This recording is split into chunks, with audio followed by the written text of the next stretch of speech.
బాలాజీ కుటుంబ సభ్యులందరికీ 77వ గణతంత్ర దినోత్సవ శుభాకాంక్షలు. మిత్రులారా, వాస్తవానికి 1947 ఆగస్టు 15న మన దేశానికి అంటే మన భూమికి మన ప్రాంతానికి స్వతంత్రం వచ్చింది. కానీ మన దేశ ప్రజలందరికీ అంటే జనవరి 26, 1950లో మన రాజ్యాంగం అమల్లోకి వచ్చింది. ఈ రోజు నుంచే మన దేశ ప్రజలకు ఇది నిజమైనటువంటి స్వతంత్రం. ఈ రోజు నుంచే మనకు కావాల్సినటువంటి హక్కులు ఇక్కడ బతకడానికి కానీ, ఇక్కడ చదువుకోవడానికి కానీ, ఇక్కడ ఓటు వేయడానికి కానీ ప్రతిదీ అంటే సామాన్యుడికి ఉన్నతమైన వాడికి అందరికీ కూడా సమానమైన హక్కులు సిద్ధించిన రోజు. సార్వభౌమాధిక లౌకిక ప్రజాస్వామ్య గణతంత్ర దినోత్సవంగా మన దేశం మొదలైన రోజు ఈరోజు. కాబట్టి ఈ రోజుకి 77 సంవత్సరాలు పూర్తి చేసుకుంది. మరి 77 సంవత్సరాలు మన దేశం ఏం సాధించింది అని అంటే ఈరోజు ఎకానమీలో నెంబర్ 4th అంటే దాదాపుగా 196 దేశాల్లో 4వ స్థానంలో ఉన్నాం. దేశం చాలా అభివృద్ధి చెందింది. మరి అదే డెవలప్డ్ కంట్రీస్లో మనం ఎక్కడున్నామంటే 96వ స్థానంలో ఉన్నాం.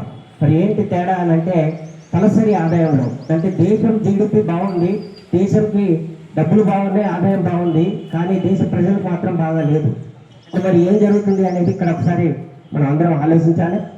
మనకు కూడా ఇక్కడికి వద్దాం, ఒకసారి మన బాలాజీకి వస్తే కూడా ఇక్కడ మనకు అనేక వనరులు అనేక అవకాశాలు ఉన్నాయి. కానీ మనం ఎంతమంది ఎంత సంపాదించుకుంటున్నాం అనేది మనకు మనం ఒకసారి ప్రశ్నించుకోవాలి.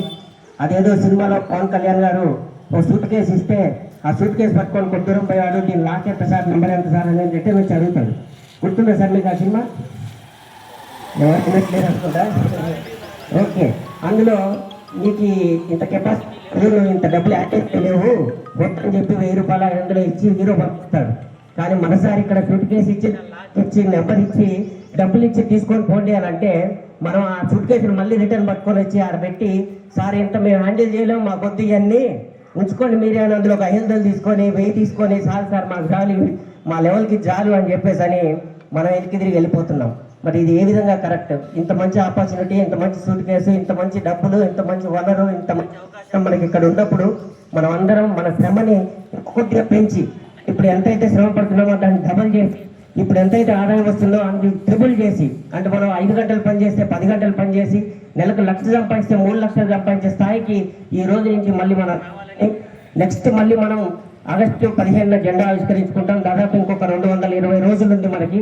అప్పటికల్లా మనం అందరం ఆదాయాన్ని త్రిబుల్ చేసుకొని ఉన్నత శిఖరాలకు ఎక్కాలని ఆకాంక్షిస్తూ ఈ అవకాశం ఇచ్చినటువంటి చైర్మన్ గారికి మరియు కుటుంబ సభ్యులందరికీ ధన్యవాదాలు తెలియజేస్తూ ఒకసారి గణతంత్ర దినోత్సవ శుభాకాంక్షలు తెలియజేస్తూ జై హింద్, జై భారత్. Thank you. బత్తిన శ్రీనివాస్ గారికి ధన్యవాదాలు.